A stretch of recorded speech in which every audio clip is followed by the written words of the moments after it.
Ser podcast.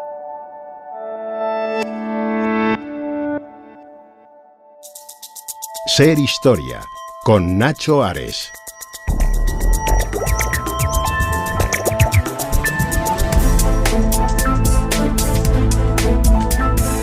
Bienvenidos a Ser Historia. En este programa de hoy vamos a ofrecer un monográfico prácticamente a elementos vinculados a la mujer, a la historia de la mujer. En estos programas de verano que estamos haciendo especiales, me gusta hacer una recopilación casi monográfica, como vamos a hacer ahora, ¿no? En otras ocasiones o en otros años hemos dedicado programas al deporte, a la música, a Roma, y en este caso quería hacer un especial sobre la mujer, en el que vamos a profundizar en algunos elementos que ellas, vosotras, habéis tenido a bien sacar adelante de una manera tan singular a lo largo de la historia. Vamos a hablar de mujeres y ciencia, vamos a hablar de mujeres en el mundo del cine, vamos a hablar de esas cartas en las que mujeres, por ejemplo, a lo largo del siglo XX, en la Guerra Civil o en otros momentos históricos, habéis protagonizado momentos singulares. Estos van a ser algunos de los temas que nos hemos planteado para este programa especial de Ser Historia aquí en la cadena SER. Soy Nacho Ares y les doy de nuevo la bienvenida a Ser Historia, en donde, como digo siempre, en los próximos 60 minutos intentaremos hacer un poquito más de historia.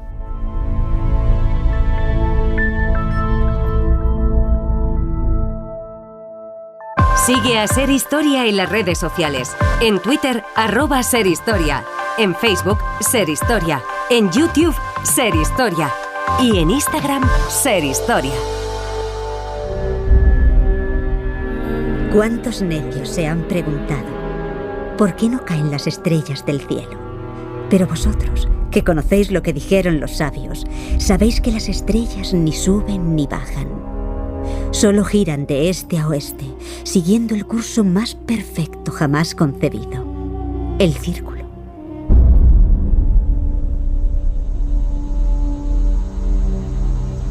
Porque la perfección del círculo reina en los cielos. Las estrellas jamás han caído ni caerán. Pero... ¿y aquí, en la Tierra? Aquí los cuerpos sí caen, y su movimiento no es circular, sino recto. Mirad otra vez. Otra vez. No, déjalo. Bien. ¡Qué misterioso prodigio! ¿Creéis que se esconde bajo el suelo para que todas las personas, animales, objetos y esclavos estén sobre él?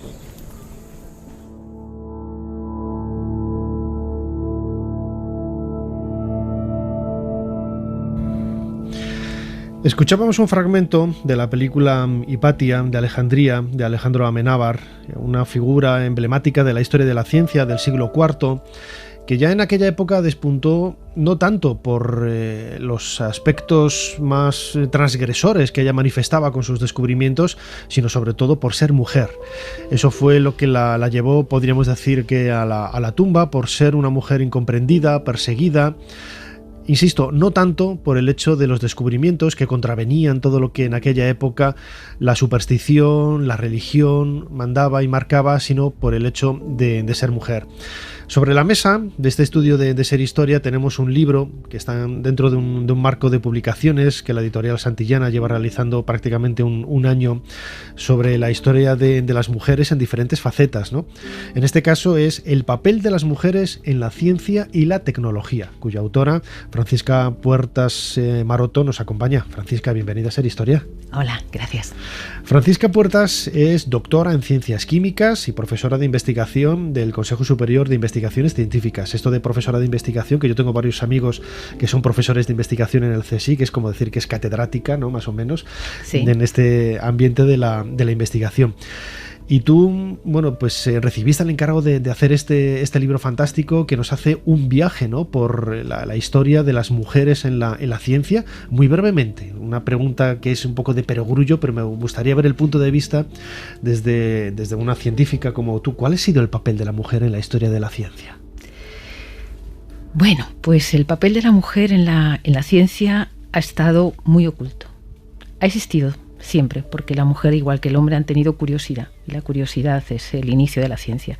O sea que las mujeres, desde el principio de los tiempos, han tenido curiosidad y han estado en ciencia. Lo que pasa es que durante mucho tiempo su papel ha estado oculto. Francisca, parece que me estabas leyendo un poco el pensamiento, porque precisamente la segunda pregunta, la idea que yo tenía aquí anotada, era que la mujer siente las mismas inquietudes, las mismas curiosidades que el varón, que el hombre. Sin embargo, estas mujeres que destacaron, como Hipatia, pues tuvieron que bordear una serie de problemas, solventar una serie de obstáculos para dejar atrás o dejar al margen el papel, el rol que siempre se ha centrado en la mujer, para destacar como mujeres científicas, ¿no? Sí, la curiosidad es innata en el ser humano, no tiene género. Somos los hombres y las mujeres, tenemos curiosidad y saber por qué son las cosas, y de ahí sale la ciencia, y de la ciencia la tecnología. El problema ha sido que las mujeres han tenido poco acceso en general. El tema de la educación es un tema muy elitista, y las mujeres durante mucho tiempo han estado alejadas de la educación y de la formación. Se consideraba que era un ser inferior o que no estaba capacitado, y de esa manera, pues pocas han podido hacerlo. Las pocas que lo han hecho es porque vivían en ambientes en los cuales había un ambiente, procedían de familias acomodadas, cercanas a la ciencia, o tenían mentores, y esas han podido hacer ciencia. El problema además es que esa ciencia que ellas hacían, al cabo del tiempo, o en el mismo tiempo en el que lo estaban haciendo, estaba oculto. Y había sido ninguneado por las personas que estaban en su entorno, que a veces eran sus padres, sus maridos, sus hermanos, hasta sus sobrinos. Entonces, realmente ha habido mucha ciencia por parte de mujeres, ha habido ciencia por parte de mujeres, pero hasta no hace mucho no se ha llegado a reconocer mujeres a lo largo de la historia que han contribuido de manera esencial al desarrollo, porque sus investigaciones, sus aportaciones han quedado ocultadas por sus entornos o por el ambiente que no ha reconocido que ese trabajo fuera hecho por mujeres. Uh-huh. El corte que hemos escuchado antes de la película no era de la película Hipatia, es de la película Ahora, que estoy viendo precisamente el cartel de la película de Alejandro Amenábar. Curiosamente, ayer estuve comiendo con él muy cerquita en un restaurante aquí del centro de Madrid. Uh-huh. Y es lo que te iba a preguntar, porque quizá son muchas, ¿no?, las mujeres que han desaparecido de la historia por no haber dejado un legado textual, es decir, no hay documentación de ella. Quizá, Hipatia, pues hay fuentes clásicas que nos hablan de ella, tenemos el relato histórico que nos cuenta sus aventuras y desventuras, pero seguramente haya habido muchas más que por desgracia se ha perdido su legado, su trabajo, su investigación, porque no ha quedado absolutamente nada, o ha habido hombres, ha habido personas, señores que se han hecho, se han apropiado un poco de su trabajo, ¿no? Exacto. Conocemos algunas que nos han llegado, y porque yo creo que en estudios más recientes se han estado investigando el papel de esas mujeres. Pero, por ejemplo, dices Hipatia, pero mira, Trótula de Salerno, que era una médico del siglo XI, dejó libros escritos de medicina, uh-huh, que con el tiempo dijeron, esto no lo puede, se usaban estudiando, ¿sabes? Posteriormente a su muerte pensaban, esto no podía ser escrito por una mujer, se pasó a que era de su marido, e incluso se le llegó a cambiar el nombre, se le dijo que procedía de uno que se llamaba Trótulo. Es decir, reconocer que una investigación había sido hecha por mujeres, por una mujer, y con esa calidad y con esas aportaciones, que realmente fue una médico con unas aportaciones muy importantes, y que las dejó por escrito, no pensaban que podría ser hecho por mujeres. Uh-huh. Entonces hasta la cambiaron el nombre de los escritos que procedían de un hombre, porque ya te digo, no cabía en la cabeza de que eso fuera escrito por una mujer. Hay muchas cosas que se han perdido, sí. Incluso me atrevería a decir que hay cierto arquetipo, cierta etiqueta de que las mujeres, cuando se han acercado a la ciencia, ha sido por ese aspecto de sensibilidad que vosotras tenéis, las mujeres tenéis para algunos aspectos, ¿no? Y por ejemplo, hace unos meses estuvimos hablando de la primera botánica española, de Blanca Catalán, y claro, seguro que mucha gente en el siglo XIX y a los albores del siglo XX, cuando esta mujer empezó a destacar por sus investigaciones en botánica, pensaría, lo femenino, las florecillas, algo así muy, muy arquetípico, pero en realidad la mujer en el campo de la ciencia ha tocado todos los palos. Sí. Todos los palos, ¿no? Desde la astronomía, las matemáticas, la física, la química. la botánica, sí. Es llamativo, porque por desgracia gran parte de ese legado se ha perdido, pero en este libro que tengo en mis manos, El papel de las mujeres en la ciencia y la tecnología, hay, aparte de una serie de reflexiones y de investigaciones, de resultados, de cómo, con algunas estadísticas, ¿no? de cómo ha sido la presencia de la mujer a lo largo de la historia, incluso científicas españolas, como el caso de nuestra invitada, Francisca Puertas.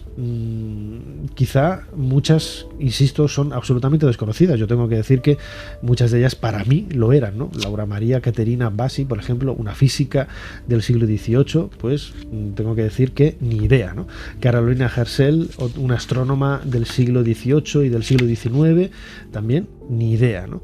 Es una pena, ¿no? que se haya perdido este conocimiento de las mujeres, cuando su legado, aquí en ocasiones, por ejemplo, Lady Byron, nosotros hemos hecho varios bloques sobre ella, incluso en su época fueron perseguidas o incomprendidas, ¿no? Absolutamente.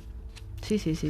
En su época, además, se les consideraba como extrañas, mujeres raras, mujeres extravagantes, que se dedicaban, en el caso además de ella, de Ada Byron, extravagante, eran consideradas extrañas, diferentes. Yo tengo aquí anotado, por ejemplo, una matemática del siglo XVIII que hablas en tu libro, María Gaetana Agnesi, que ella consiguió pues triunfar de aquella forma, ¿no? Hoy es reconocida, pero en aquella época imagino que sería olvidada o como podemos entenderlo dentro de las matemáticas, pero claro, ella tenía 20 hermanos. Sí. En ocasiones podemos pensar que se tuvo que hacer cargo de muchos de ellos, aunque ella vivía en una familia acomodada, ¿no? Lo que le permitió pues poder estudiar. Pero debía de ser terriblemente duro para esta mujer, pues intentar sacar hueco, ¿no? Para su hobby, que era la ciencia, y dejar de... Desconozco, ¿no? Imagino que se casaría, tendría familia... No. Ahí está el secreto, fíjate, ahí está el secreto. Bueno, es que María Gaetana Agnesi, pues era una mujer además en donde compaginaba la parte científica y la parte religiosa, era una mujer muy, muy religiosa.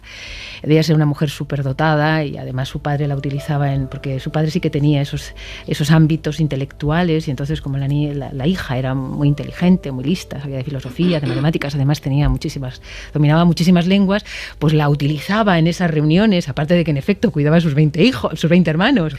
Y es verdad, pero no, ella tenía una doble faceta muy religiosa, y en cuanto que murió el padre, eso se metió a monja, es decir, que no llegó a tener. Pero es cierto que esa es una de las cosas, la maternidad, el cuidado, que en muchos casos, pues bueno, también aleja a las mujeres de una actividad científica en igualdad de condiciones que sus compañeros varones. Pero no fue el caso concreto de María Gaetana. No, pero es verdad que tuvo 20 hermanos que cuidó, que cuidar, que es verdad que los cuidó. Ese es un récord mundial. La prueba más evidente de que en aquella época no había televisión con la que distraerse. Se casó el padre 2 veces, parece ser, o sea que son de 2 matrimonios. Santo Dios, 20 hermanos. En fin, pero el caso de esta mujer, de María Gaetana Agnesi, del siglo XVIII, el ser religiosa, es quizá un denominador común en algunas de estas mujeres, ¿no? Hildegard von Bingen, por ejemplo, que se puso de moda desde hace ya 2 décadas por sus trabajos, sobre todo musicales, y que también aparece mencionada en tu libro, El papel de las mujeres en la ciencia y la tecnología. Quizá el hecho de estar sirviendo a Dios en vez de al marido daba más tiempo, quizá el no tener hijos, para poder desarrollar y luego siempre lo hemos pensado, ¿no? Los monasterios, los cenobios, las bibliotecas que se conservan, aunque es cierto que el comportamiento y el conocimiento es mucho más conservador, pero en cualquier caso había bibliotecas, que era algo extraordinario a lo largo de la Edad Media, de la Edad Moderna y a principios de la Edad Contemporánea. Todo eso, permitiría, ¿no? La posibilidad de hacer crecer esas inquietudes para poder leer, trabajar, investigar, ¿no es así? Bueno, es que en la Edad Media realmente a donde estaba el conocimiento era en los conventos y en los monasterios. Entonces era un sitio en donde muchas mujeres que querían aprender, que querían conocer, era donde lo podían hacer, y entonces iban. Y entonces, bueno, pues ahí estaba implícito ser monja o algo así, pero yo creo que lo hacían por conocimiento. Bueno, no sé, es una interpretación mía. Es decir, era el sitio donde estaba el conocimiento y ellas iban allí. Luego ya en el siglo XVIII, XVII, XVIII ya las mujeres no estaban en ese ambiente. Normalmente pues eran ambientes en la familia, trabajaban con el marido, ayudaban a los maridos que eran científicos, o a los hijos, o a los hermanos. Pero en la Edad Media sí. En la Edad Media estaban realmente en los conventos, ahí, porque era donde estaba el conocimiento, donde estaban los libros. Y en este caso, donde está el conocimiento de el papel de las mujeres en la ciencia y la tecnología, es en este libro que tiene el título que acabo de decir, publicado por Santillana, cuya autora Francisca Puertas Maroto, doctora en ciencias químicas y profesora de investigación del CSIC, nos ha ilustrado en los últimos minutos para acercarnos un poco pues esos destellos, pequeños destellos que a lo largo de la historia no han podido ser más, porque el hombre quizá le ha hecho sombra a lo largo de los siglos, pues ha tenido en ese recorrido científico que el ser humano ha protagonizado a lo largo de la historia. Francisca Puertas, muchísimas gracias una vez más por habernos ayudado a hacer un poquito más de historia. Muchísimas gracias, Nacho.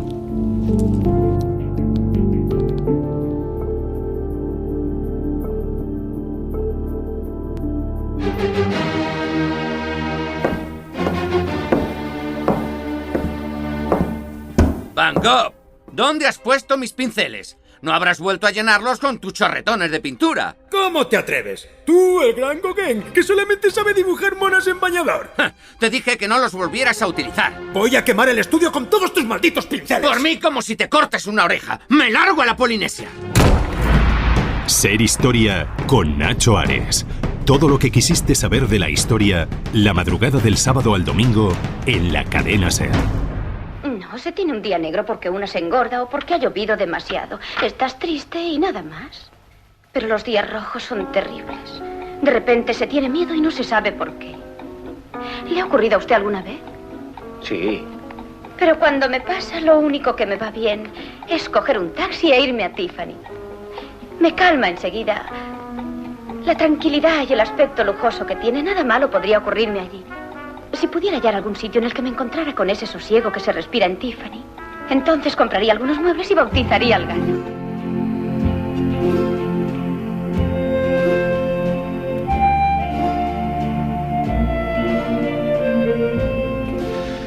Continuamos en Ser Historia y lo hacemos escuchando de fondo la banda sonora de Henry Mancini para la película Desayuno con Diamantes, uno de cuyos fragmentos nos ha ayudado a abrir, como digo, este nuevo bloque. Era la voz de Audrey Hepburn, una de mis actrices favoritas. Yo tengo que reconocer que no soy absolutamente nada cinéfilo, pero me pregunto muchas veces cuántas veces habré visto esta película, porque es realmente maravillosa y yo no sé si nuestra invitada estará de acuerdo o no, pero yo creo que es una de las películas que supera, de los pocos casos en la que supera a la novela, en este caso de Truman Capote, que yo también tuve la oportunidad de leerla y tengo que decir también que no me gustó nada. La película supera con creces a la película. En mis manos tengo un libro, El papel de las mujeres en el cine, publicado por Santillana, en donde se recoge un poco, bueno, pues esa semblanza que el mundo femenino, la mujer, ha tenido en la historia del celuloide a lo largo de las últimas décadas. Su autora, Pilar Aguilar Carrasco, ya nos atiende al otro lado del hilo telefónico. Pilar, bienvenida a Ser Historia. Hola, muchas gracias. Pilar Aguilar Carrasco, ella es ensayista y crítica de cine, y yo no sé si estará de acuerdo en esto que he dicho de que la película de Blake Edwards supera la novela. Yo no sé si usted Pues es que la novela no la he leído. Pues hace bien no leerla. Hay efectivamente películas, o sea, es un poco mito decir que siempre las novelas son mejores. Claro. Hay películas que superan a las novelas, por ejemplo, Guerreros de Antaño, de Leita Maori, a mí me parece que supera la novela, o sea que no es el único caso. Además, la novela de Truman Capote es una novela muy cortita, que tiene 3 partes, creo que era, y la primera es únicamente la que aparece en la película, y a mí pues tengo que decir que me gusta muchísimo más la figura de de Audrey Hepburn en el celuloide que no en la novela. Quizá esta película, que es del año 1961, marca un poco, ¿no? Quizá la regularidad del papel de la mujer a lo largo de la historia, ¿no? En este caso... Bueno, verá, yo soy muy crítica, ¿eh? De todas maneras, para empezar, hay que distinguir el papel de las mujeres fuera de la pantalla, es decir, detrás de la cámara, como directoras, guionistas, productoras, y delante de la cámara, claro. Entonces, supongo que tú prefieres que nos centremos en las mujeres que se ven en el cine, más que en las que hacen cine. No, yo la verdad es que no tengo ninguna idea de decantarme por... Pues entonces te cuento brevemente. O sea, en los orígenes del cine hay muchísimas mujeres. Y de hecho está demostrado que la primera película de ficción, que voluntariamente se definió como tal y se quiso hacer como tal, la hizo una mujer, Alice Guy, solamente un año después de que se inventara el cine. Entonces, en esta época, que es una época, claro, donde se experimenta, el cine todavía no es una industria, las cámaras, nada, pues son lo mismo que sirve para filmar, sirve para proyectar, hay muchísimas mujeres, porque son personajes, pues esos artísticos que exploran un nuevo medio, etcétera. Cuando el cine, que eso ocurre muy rápidamente, se hace un gran fenómeno de masa, que produce mucho dinero, si se convierte en industria, llegan los grandes estudios y acaparan completamente la distribución, la producción, y estas mujeres desaparecen. Porque, claro, los grandes estudios, pues como siempre, están dominados por figuras masculinas. Y entonces, ¿qué ocurre? Pues que durante muchísimos años prácticamente no hay directoras, y las figuras que se crean de mujeres, que vemos en el cine, pues son muy limitadas y muy falsas. Nos pueden parecer guapísimas, porque en efecto lo son. Puede haber papeles más o menos interesantes, pero siempre es una visión muy masculina y por lo tanto muy parcial, muy dogmática, muy pobre. Eso es lo que le decía yo cuando le comentaba al principio de esta charla el papel de Audrey Hepburn dentro de la elegancia, del saber estar, que muestra la imagen de la protagonista de Holly. Marca un poco quizá el arquetipo, ¿no?, que se ha querido ofrecer, o que se ha visto más que querido ofrecer en la historia del cine, en ese papel de la mujer, ¿no? Claro, es que las mujeres en general, pues las actrices estas eran, claro, guapas, aunque Audrey Hepburn reconozco que tenía una belleza un poco especial, pero eran fundamentalmente guapas, no se despeinaban, siempre maquilladísimas, siempre estupendas, y claro, eso al mismo tiempo hay que reconocer que es un canon de belleza que para las espectadoras también es muy duro, porque las mujeres reales no somos así. Hombres también suelen ser guapos, por ejemplo Cary Grant, pero bueno, hay un amplio margen para ellos. Ellos pueden ser atractivos sin ser guapos, pero para las actrices es un corsé muy exigente. Y de rebote, para nosotras, que nos miramos y decimos, madre mía, si yo lo único...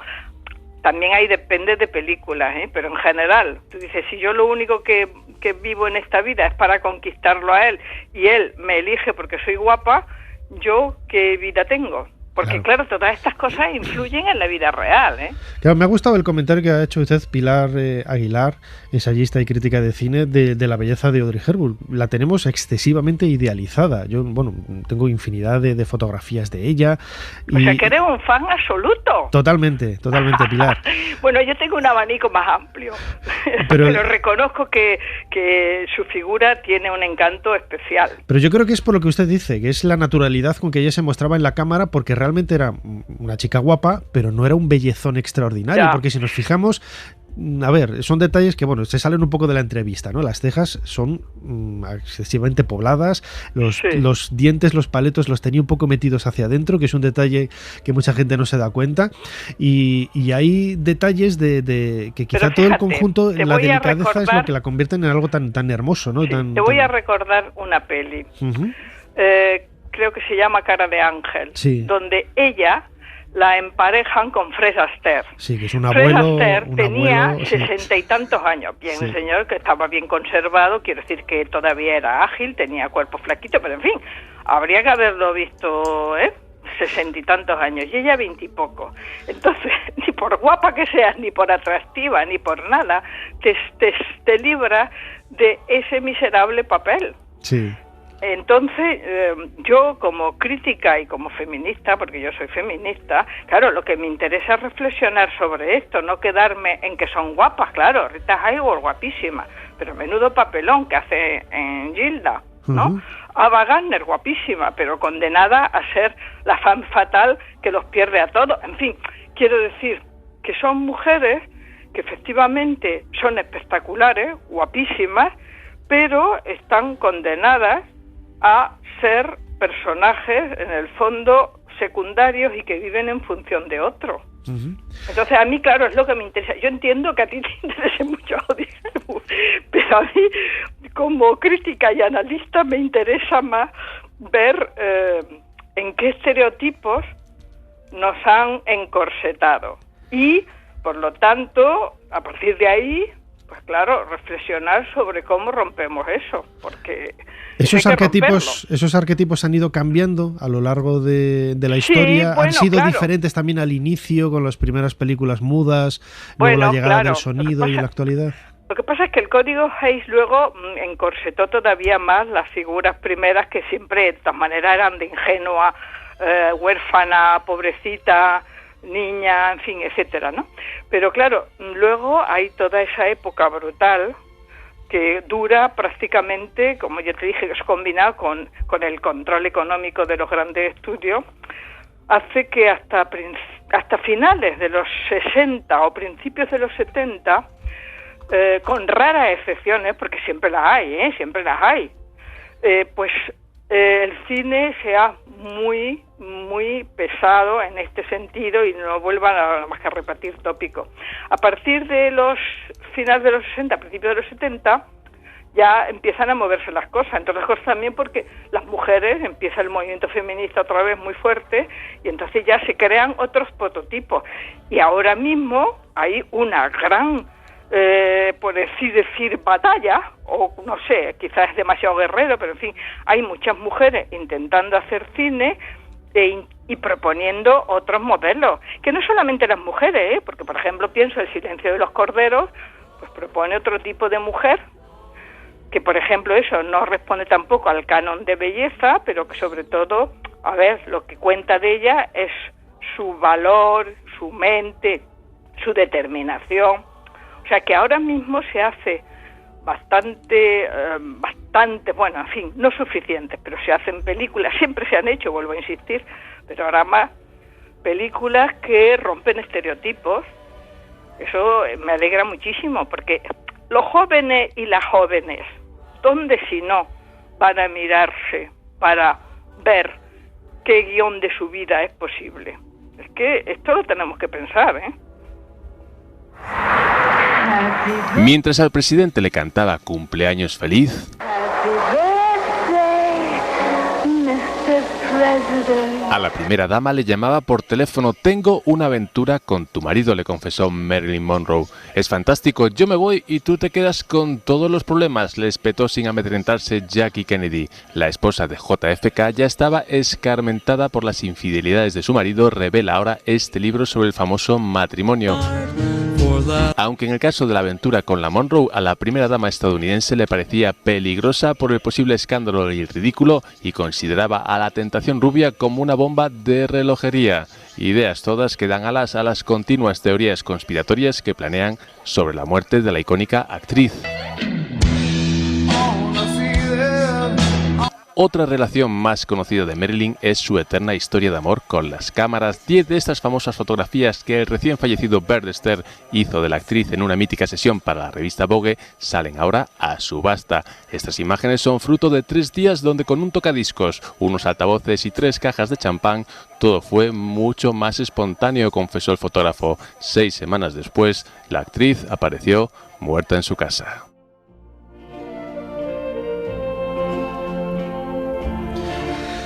Escuchábamos una noticia de Antena 3 Televisión en relación a una serie de fotografías. En definitiva, el mundo icónico que ya desde la década de los años 50 y 60, pues la figura de Marilyn Monroe ha generado en la historia del cine.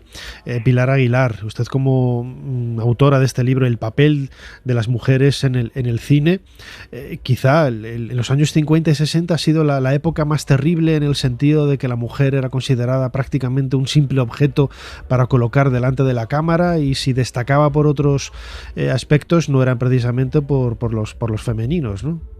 Bueno, es que estas mujeres, además, también en su vida privada, bueno, que no tenían casi, porque los estudios las controlaban concretamente, estaban sometidas a muchísima presión, y esto hay muchos testimonios, porque no es lógico, vamos, que una señora como Marilyn, que no fue la única, termine suicidándose tan joven.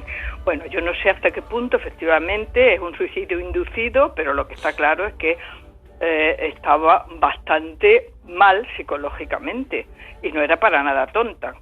Entonces, vemos que esto mismo se repite en muchas mujeres, que oyes lo que decían, y decían, pues eso, Rita Hayworth, los hombres se acuestan con Rita y se levantan conmigo, con una frustración que, claro, se notaba de que, bueno, yo soy una persona, pero nadie me busca a mí, nadie me quiere a mí, nadie se interesa por mí. O Edith Lamarck, que directamente era una inventora de genio y que vivió frustradísima toda su vida, y termina diciendo, no, si para esto de tener glamour es muy fácil, basta para una chica, basta aunque se quede callada y se quede mirando. Y claro, para una mujer como ella, que era ingeniera, que era inteligentísima, o sea, las presiones que tenían. Y por otra parte hay otro aspecto del glamour y es que los estudios, cuando rodaban, las tenían sometidas a jornadas de 14 horas diarias, porque además ellas, claro, como eran estos decorados, estas iluminaciones, estos maquillajes, tenían que ir como 3 o 4 horas antes para someterse a peluquería, maquillaje. Entonces, claro, no podían sentirse cansadas ni decir ya no puedo más. Entonces le inyectaban todo tipo de cosas, con lo cual muchas de ellas terminaban enganchadísimas, pero sin querer, porque les decían, va a venir el médico y te va a poner una inyección de vitamina. Esto es real, esto está testificado. Entonces, quiero decir que cuando hablamos del cine hay muchos planos de los que se puede hablar, ¿no? Pero que no...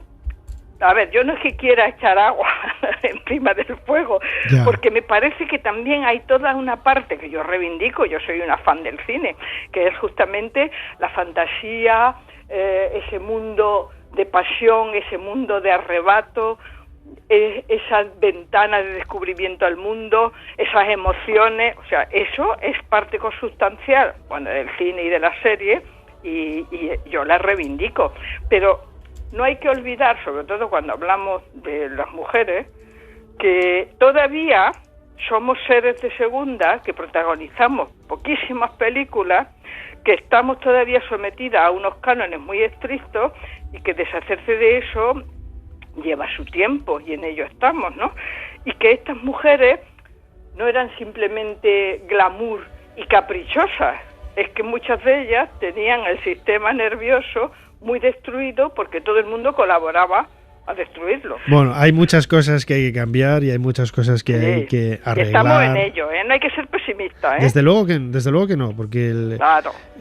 Hay cosas que, como digo, se han cambiado y tampoco hay que generalizar. Es cierto que hay muchísimos estereotipos y arquetipos, como decíamos ahora, pero hay cosas que se están cambiando, y yo siempre diré, por ejemplo, que a mí, desde que tenía 10 años, mi madre me enseñó a hacerme la cama y a fregar todos los cacharros y a limpiarlo todo, y los tengo 49, los sigo haciendo. Oye, pues qué madre más estupenda, ¿Verdad que sí, y bueno, pues ahí estamos, ¿no? Que no todo es tan negativo como se podría ver en un principio. Hay que ser crítica, pero positiva. Desde luego que sí. Pilar Aguilar Carrasco, ensayista y crítica de cine, autora de este magnífico libro publicado por Santillana, El papel de las mujeres en el cine. Muchísimas gracias por habernos ayudado a hacer un poquito más de historia. Muchísimas gracias. A ti, hasta luego. Adiós.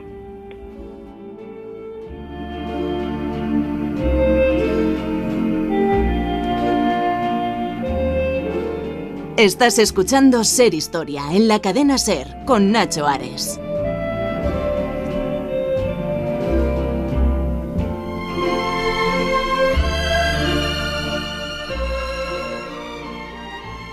Españoles, ha llegado para nosotros el momento más temido que esperado de recoger las ansias, de atender el clamoroso requerimiento de cuantos amando a la patria no ven para ella otra solución que libertarla de los profesionales de la política. Este movimiento es de hombres. El que no sienta la masculinidad completamente caracterizada, que espere en un rincón, sin perturbar los días que para la patria preparamos. Españoles, ¡viva España y viva el rey!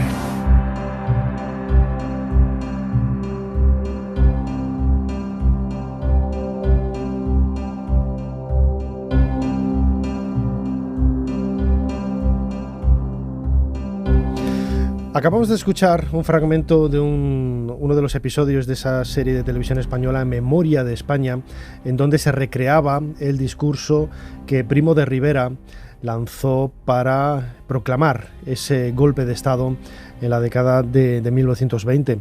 Es quizá uno de los momentos más convulsos de la historia de España, pero también esos términos de machismo que quedaban perfectamente presentes en las palabras de Primo de Rivera eran quizá una tónica general, ¿no?, de lo que podía subyacer en ese pensamiento de la sociedad española y también de muchos otros lugares del viejo continente en Europa por aquellos años. Papel y tinta es el título de la novela que ha publicado Suma, cuya autora María Reig comparte ya con nosotros micrófono aquí en Ser Historia. María, bienvenida a Ser Historia. Hola Nacho, encantada de estar aquí, de verdad. María Reig, como digo, acaba de publicar esta que es su primera novela, Papel y tinta, en donde recrea la vida de una joven que se adentra en el mundo, pues a nosotros ahora nos parecerá absolutamente normal, ¿no? Pero en aquella época debió de ser totalmente transgresor el hecho de querer estudiar, querer aprender, querer abrirse camino por sí misma en una sociedad, como escuchábamos ahora en este primer corte del documental de televisión española, pues absolutamente machista, ¿no? María, tú recreas muy bien en tu novela, que es tu primera novela también, y todas las críticas que he leído son fantásticas al respecto. Luego he tomado nota de algunos de los comentarios que he podido ver en algunos foros.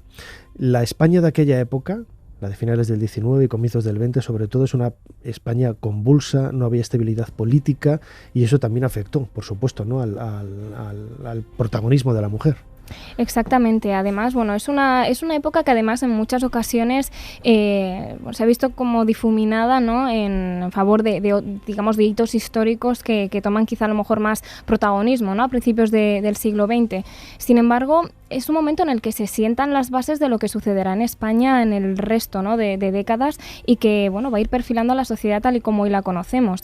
Entonces me parecía muy interesante, ¿no?, bucear en esta época y de alguna manera identificar, ¿no?, las causas y las consecuencias de cómo va avanzando todo, cómo se va escribiendo, ¿no?, la historia de un país que de alguna manera siempre va como por detrás, ¿no?, de sus países vecinos, pero que por otro lado, pues tiene una idiosincrasia propia que me parecía interesante, ¿no?, mostrar en la novela, estos años 20 muy condicionados por una dictadura militar y de corte conservador, ¿no?, que aunque pues había influencias de Estados Unidos, de París, España de alguna manera pues vive en un contexto en el que sí es cierto que, como comentabas, la mujer se va abriendo camino, ¿no?, en una sociedad machista, pero lo tiene muy complicado. Lo tiene muy complicado porque apenas tenía derechos, ¿no? Te iba a preguntar qué derechos no tenía, pero a lo mejor acabamos antes diciendo qué derechos sí tenía la mujer. Exactamente. A partir de 1910 a la mujer se le permite acceder a los estudios superiores sin tener que disponer del consentimiento de su padre o marido, ¿no?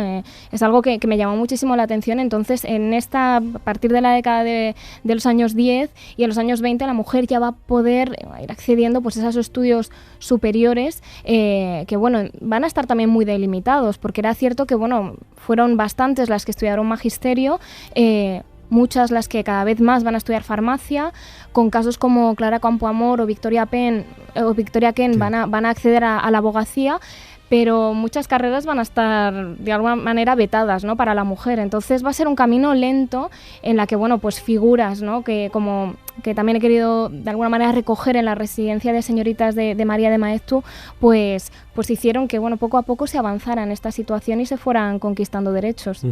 Porque ahí lo acabas de mencionar, María, hay algunos oficios, algunos trabajos, algunos aspectos académicos del mundo académico que estaban más relacionados, ¿no?, con el mundo de la mujer, como bien decías ahora, farmacia, la enfermería, ser maestra, profesora. Sin embargo, tu protagonista, Elisa Montero, elige el periodismo, ¿no?, siguiendo un poco los pasos de Carmen de Burgos, que es coetánea prácticamente en estos años en los que se desarrolla tu novela Papel y Tinta. Debió de ser muy difícil, ¿no?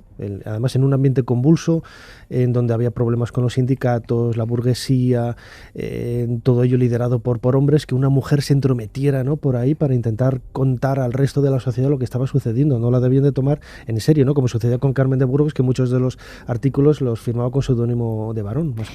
Exactamente, ¿no? Además no fueron pocos los casos, ¿no?, de mujeres que tuvieron que recurrir a seudónimos para que se los tuviera en cuenta, y también casos de mujeres que, aun habiendo demostrado su valía en otras secciones, muchas veces se las, entre comillas, confinó, ¿no?, a las secciones dirigidas a mujeres, ¿no? Es decir, la periodista tenía sentido en la década de los 20, en la medida que escribía temas que a las mujeres les interesaban, ¿no?, el hogar, la moda, los niños, sin plantearse que la mujer tenía las mismas motivaciones, ¿no?, que los hombres, y podía, bueno, pues tener ese interés, ¿no?, que es algo que se ve en figuras como Carmen de Burgos o Sofía Casanova, que ellas dieron un paso más allá, ¿no? No solamente informó sobre la política, la economía cercana, sino que soy corresponsal en momentos de conflicto, ¿no? Carmen de Burgos con la guerra de Marruecos, Sofía Casanova con la Primera Guerra Mundial, que la cubrió para el ABC, de forma quizá, en cierto modo, fortuita, ¿no? Porque por causas personales estaba en Polonia cuando estalla la Primera Guerra Mundial, y también cubrirá la Revolución Rusa, pero bueno, son excepciones, ¿no?, lo cual demostraba que las mujeres podían hacerlo, pero que no siempre se permitía, ¿no?, que lo hicieran. Porque la familia en la que nace tu protagonista, Elisa Montero, es una familia humilde, pero ella se cría con su madrina, ¿no?, que pertenece a la burguesía, una familia acomodada.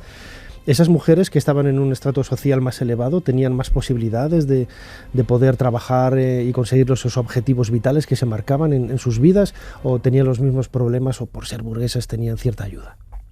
Realmente las clases más altas tenían a su disposición mayor cantidad, digamos, de herramientas de educación, ¿no?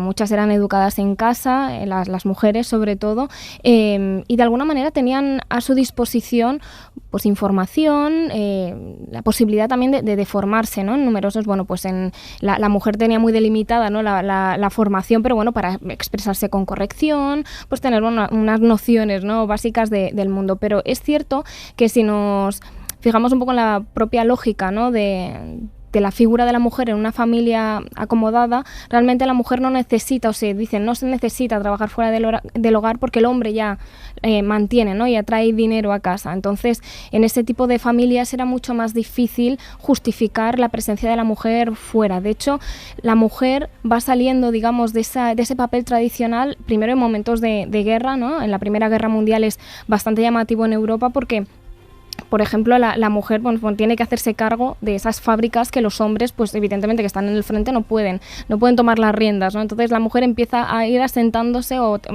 a ir encontrando su hueco, ¿no?, en el panorama laboral. Pero también lo encontraremos a lo mejor en mujeres de clases más bajas que por necesidad, por tener que comer, pues van a trabajar en fábricas también, o van a ser modistas y demás.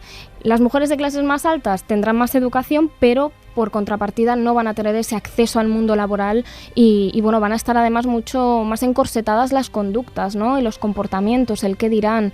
Elisa en ese sentido no lo va a tener fácil, porque no solamente tiene su condición de mujer, sino la clase social a la que pertenece. Es un doble reto, ¿no? El rechazo ante estos cambios no vino solo de los sectores más conservadores. Los propios partidos mayoritarios de izquierda, el Partido Socialista y el Radical, se opusieron al sufragio femenino al entender que la mujer de la época estaba demasiado influida por la Iglesia y se podía decantar por opciones derechistas. La derecha, por su parte, negaba toda capacidad de la mujer en la vida política. Esto tuvo siempre unas profundas resistencias, pues de toda aquella parte de la sociedad que había sido la dominante en los 50 años anteriores en el régimen de la Restauración. Y yo diría que no exageramos si comentamos que ninguno de los grandes proyectos republicanos llegó a buen puerto de manera clara. Aunque efectivamente hubo algún logro, lo que hoy llamaríamos una sociedad paritaria, esto no llegó a la República, creo. Wow, menudo zambombazo ha metido ahí nuestros amigos músicos. Decía que escuchábamos un fragmento de un documental de Canal Sur, en donde escuchábamos también a Julio Aróstegui, catedrático de Historia Contemporánea de la Universidad Complutense de Madrid, hablando precisamente de que, bueno, pues poco a poco se iban abriendo esas puertas, esas nuevas posibilidades, pero aún así había todavía muchas dificultades por algo que a mí claro, un siglo después, fuera de ese contexto tan encorsetado, como decía nuestra invitada María Reig, autora de esta novela Papel y Tinta, publicada por Suma, pues marcaba el pensamiento, cualquier aspiración de las mujeres y también de los hombres, como luego hablaremos a continuación. María, es curioso, ¿no?, que incluso había mujeres en aquella época que se oponían al voto de ellas mismas, ¿no? Parece como tirarse piedras, ¿no?, en su propio tejado por ese argumento, ¿no?, de que las mujeres iban a estar condicionadas por sus maridos, las ideas más conservadoras, la iglesia, los confesores, cosas así un poco que hoy nos cuesta creer, pero que era la normalidad de aquella época. Exactamente, y bueno, al final fue lo que enfrentó, ¿no?, a Victoria Kent con Clara Campoamor, y que finalmente, bueno, pues tristemente muchos acabaron diciendo, bueno, que al final Victoria Kent había tenido razón, ¿no?, con esta teoría que había defendido, pero que al final no dejaba de privar, ¿no?, a ciudadanas que tenían que tener los mismos derechos que el resto, ¿no?, de algo básico, que es su participación en la vida pública, porque bueno, también asumían las consecuencias, ¿no? Y es algo que también he querido recoger en la novela, ¿no? El modo en el que, bueno, mujeres informadas, formadas o incluso no, que ellas de alguna manera también forman parte, ¿no?, del engranaje, y que también tenían el derecho a decidir sobre el destino del país, y en ese momento en el que, bueno, están todos, ¿no?, está toda la población expectante, qué va a ocurrir, ¿no?, con esas elecciones municipales del 31, la mujer es espectadora, y me parecía, bueno, llamativo, ¿no? Y aparte que, bueno, desde el prisma del siglo XXI me parecía ciencia ficción un poco menos, pero me pareció muy interesante, ¿no?, el ahondar en esa circunstancia de la mujer, porque yo creo que muchas veces es bueno, ¿no?, entender de dónde venimos, ¿no?, retroceder un poquito en el tiempo para comprender la lucha que se ha llevado a cabo y todo lo que queda por conquistar. Lucha que, como decía hace unos minutos María, bueno, surgía de la propia mujer, pero lucha en contra, es decir, porque en definitiva es un problema de educación, ¿no? Lo vemos salvando todas las distancias del tiempo, los horizontes temporales, el mundo, etcétera, en las sociedades musulmanas, por ejemplo, cuando se intenta dar a la mujer una serie de derechos, ellas mismas en muchas ocasiones van contra esa idea, ¿no?, porque prefieren mantener y no entienden que pueda haber una estructura social que vaya más allá de lo establecido, ¿no?, y no comprenden que el papel que ellas desempeñan pues pueda ser igual al de la mujer, ¿no? Incluso aquí en nuestro país se ha criticado en ocasiones a las estructuras gitanas, ¿no?, donde también la mujer tiene ese papel mucho más conservador, y ellas mismas lo aceptan y lo toman como algo natural, ¿no? En aquella época también la propia mujer, como decía antes, que había pues, personas políticas que iban en contra del voto de la mujer, ese problema quizás se hubiera resuelto o se va resolviendo poco a poco con la educación, ¿no? Exactamente, te lo iba a decir ahora mismo, Nacho, que a mí me apasiona el poder que tiene la educación, ¿no?, en la población, en las nuevas generaciones, y creo que de ahí vienen, ¿no?, los problemas de que incluso las propias mujeres muchas veces no en ciertos momentos de la historia no hayan considerado que ellas eran merecedoras de un derecho básico, ¿no?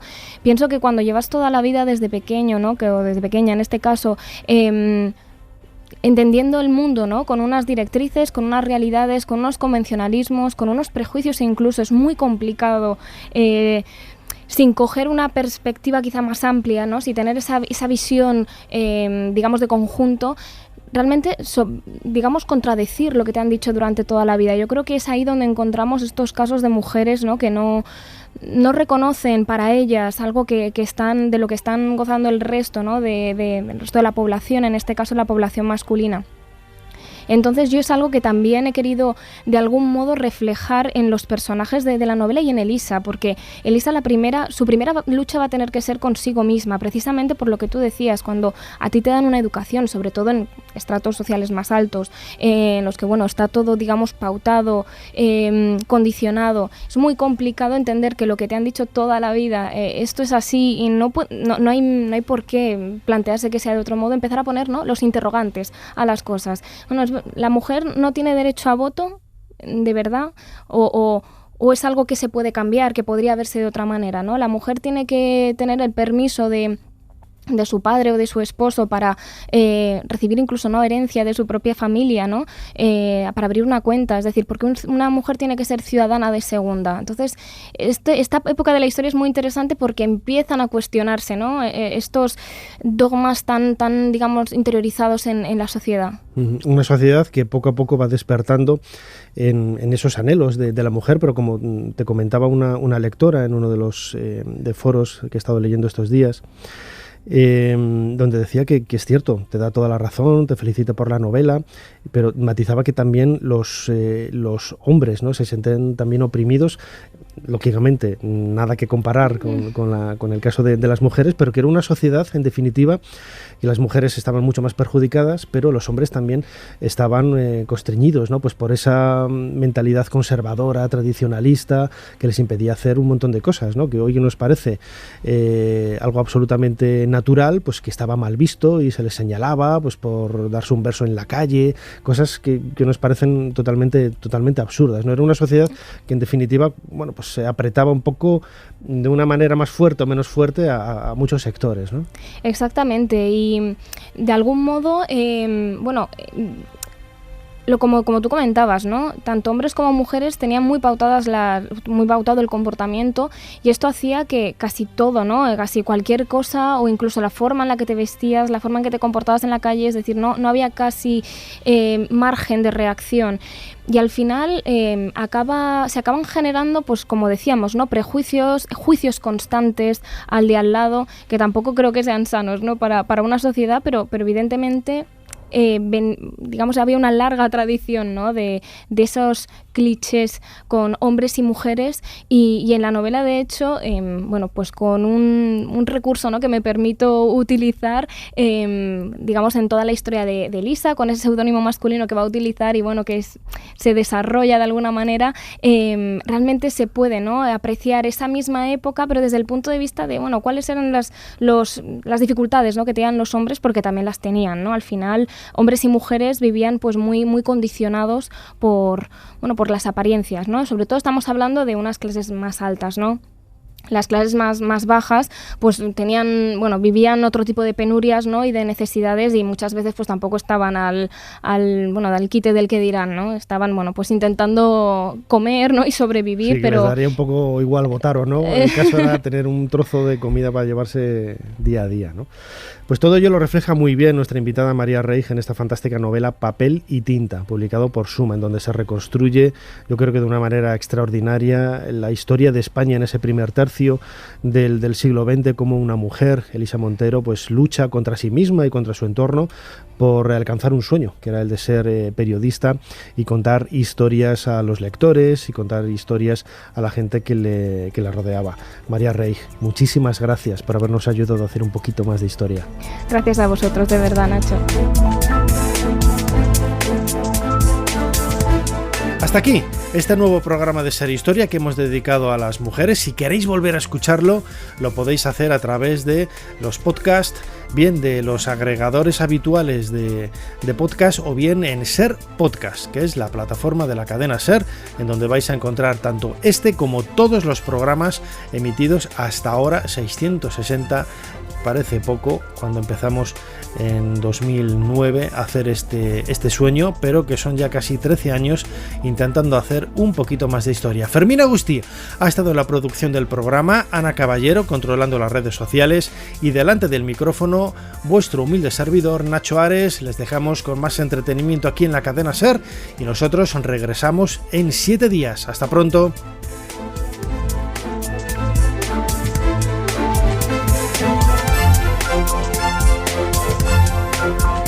Suscríbete a Ser Historia.